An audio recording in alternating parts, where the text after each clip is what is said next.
ಆತ್ಮೀಯರೇ ನಮಸ್ಕಾರ. ಈ ಫೆಬ್ರವರಿ ಮಾರ್ಚ್ ಬಂತು ಅಂದರೆ ಸಾಕು, ಅನೇಕ ವಿದ್ಯಾರ್ಥಿಗಳ ಹೃದಯದಲ್ಲಿ ಭಯದ ವಾತಾವರಣ ಸೃಷ್ಟಿಯಾಗುತ್ತೆ. ವಿದ್ಯಾರ್ಥಿಗಷ್ಟೇ ಅಲ್ಲ, ವಿದ್ಯಾರ್ಥಿಗಳ ಪೋಷಕರಿಗೂ ಒಂದು ಆತಂಕದ ಚಾಪು ಆರಂಭ ಆಗುತ್ತೆ. ಯಾಕೆ? ವಿದ್ಯಾರ್ಥಿಗಳಿಗೆ ತಾನು ವರ್ಷವಿಡೀ ಕಲಿತಂತಹ ಪಠ್ಯಪುಸ್ತಕದ ವಿಚಾರಗಳು ನೆನಪಾಗ್ತಿಲ್ವಲ್ಲ ಅನ್ನುವಂತಹ ಭಯ ಆದರೆ, ಪೋಷಕರಿಗೆ ನಾನು ನಿರೀಕ್ಷೆ ಮಾಡಿದಷ್ಟು ಅಂಕಗಳನ್ನು ನನ್ನ ಮಗು ತೆಗಿತಾನ ಇಲ್ವೋ ಅನ್ನುವಂತಹ ಆತಂಕ ಮನೆ ಮಾಡಿರುತ್ತೆ. ಅಷ್ಟಕ್ಕೂ ವರ್ಷವಿಡೀ ಕಲಿತಂತಹ ವಿಚಾರಗಳನ್ನ ಮಗು ಯಾಕೆ ಮರೆತೋಗ್ತಿದ್ದಾನೆ?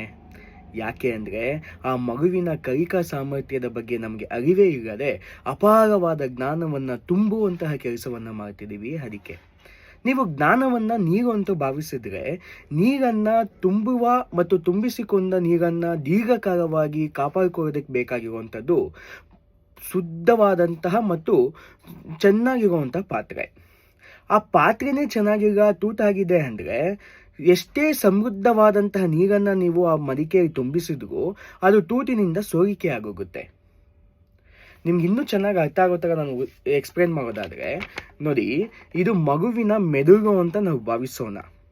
ಇದು ಪಠ್ಯಪುಸ್ತಕ ಅಥವಾ ಶಿಕ್ಷಕನಿಂದ ಬರುವಂತಹ ಜ್ಞಾನ ಮಗುವಿನ ಮೆದುಳಿಗೆ ಹೋಗಬೇಕು ಅನ್ನೋದಾದರೆ, ಮಗುವಿನ ಏಕಾಗ್ರತೆ ನೇರವಾಗಿ ಈ ಶಿಕ್ಷಕ ಅಥವಾ ಪಠ್ಯಪುಸ್ತಕದಲ್ಲೇ ಇರಬೇಕು. ಆದರೆ ಅವನ ಇಡೀ ಗಮನ ಎತ್ತಲ್ಲೋ ಇದ್ದರೆ ಪಠ್ಯಪುಸ್ತಕದ ಜ್ಞಾನ ಸ್ವೀಕಾರ ಕಡಿಮೆ ಆಗುತ್ತೆ. ಈ ಪಠ್ಯ ಜ್ಞಾನ ಸ್ವೀಕಾರ ಕಡಿಮೆ ಆದಾಗ ಮೆದುಳಿಗೆ ಹೋಗಬೇಕಾಗಿರುವಂತಹ ವಿಚಾರವೆಲ್ಲವೂ ಕಡಿಮೆ ಆಗುತ್ತೆ. ಕಡಿಮೆ ಹೋದ ವಿಚಾರ ದೀರ್ಘಕಾಲ ಉಳ್ಕೊಳ್ಳೋದಕ್ಕೆ ಸಾಧ್ಯನೇ ಆಗೋದಿಲ್ಲ. ಯಾಕೆ ಅಂದರೆ, ಮೆದುಳನ್ನುವಂತಹ ಮಡಿಕೆ ತೂತಾಗಿರುತ್ತೆ, ಅಲ್ಲಿಂದ ಜ್ಞಾನ ಸೋರಿಕೆ ಆಗೋಗುತ್ತೆ. ಈ ಎಲ್ಲ ಸಮಸ್ಯೆಗಳಿಗೆ ಪರಿಹಾರ ಏನು, ಅಥವಾ ಈ ಸಮಸ್ಯೆಗಳು ಯಾಕೆ ಆಗ್ತಿದೆ ಅಂದರೆ, ಏಕಾಗ್ರತೆಯ ಕೊರತೆಯಿಂದ ಇದೆಲ್ಲವೂ ಸಾಧ್ಯ ಆಗ್ತಿದೆ ಅಂತ. ನಾವು ಯಾವತ್ತೂ ಮಗುವಿನ ಈ ಏಕಾಗ್ರತೆ ಕೊರತೆ ನೀಗಿಸುವುದು ಹೇಗೆ ಅನ್ನೋದ್ರ ಬಗ್ಗೆ ಯೋಚನೆ ಮಾಡಿಲ್ಲ. ಏಕಾಗ್ರತೆಯನ್ನು ತಿದ್ದುವ ಅಥವಾ ಏಕಾಗ್ರತೆಯನ್ನು ಅಭಿವೃದ್ಧಿಪಡಿಸುವಂತಹ ಕೆಲಸ ಯಾವುದೇ ಶಾಲಾ ಕಾಲೇಜುಗಳು ಮಾಡೋದಿಲ್ಲ, ಯಾವ ಶಿಕ್ಷಕನೂ ಮಾಡೋದಿಲ್ಲ. ಯಾಕೆ ಅಂದರೆ, ಯಾವುದೇ ಟೆಕ್ಸ್ಟ್ ಬುಕ್ಕಲ್ಲಿ how to improve your concentration ಅನ್ನೋ ಟಾಪಿಕ್ ಇಲ್ಲ. ಟೆಕ್ಸ್ಟ್ ಬುಕ್ಕಿನ ಸಿಲೆಬಸ್ ಇಲ್ಲ ಅನ್ನೋದಾದರೆ ಯಾವ ಶಿಕ್ಷಕರು ಅದನ್ನು ಸೀರಿಯಸ್ ಆಗಿ ತೆಗೆದುಕೊಳ್ಳೋದಿಲ್ಲ.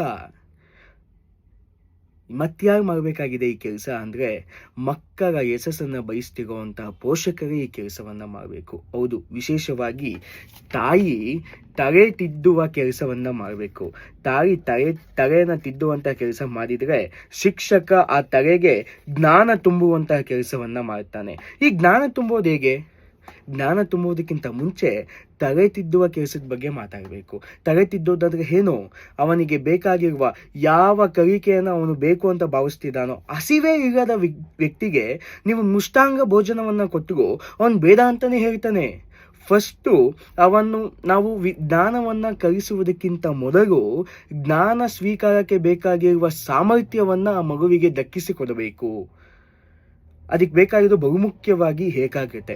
ಈ ಏಕಾಗ್ರತೆಯನ್ನು ಯಾವ ರೀತಿ ಬೆಳೆಸಬೇಕು, ಯಾವ ರೀತಿ ಅದನ್ನು ವೃದ್ಧಿಸ್ಕೋಬೇಕು, ಅದಕ್ಕೆ ಯಾವ ಅಭ್ಯಾಸಗಳು ಮಾಡಬೇಕು ಅನ್ನೋದನ್ನು ನಾಳಿನ ಸಂಚಿಕೆಯಲ್ಲಿ ನಿಮ್ಮ ಜೊತೆಗೆ ಹೇಳ್ತೇನೆ. ಅಷ್ಟೊತ್ತಿಗೆ ನೀವು ನಿಮ್ಮ ಮಗುವಿನ ಏಕಾಗ್ರತೆಯ ಮಟ್ಟವನ್ನು ಪರೀಕ್ಷೆ ಮಾಡಿ ಇಟ್ಕೊಳ್ಳಿ. ನಾಳೆ ಸಿಗೋಣ. ನಮಸ್ಕಾರ.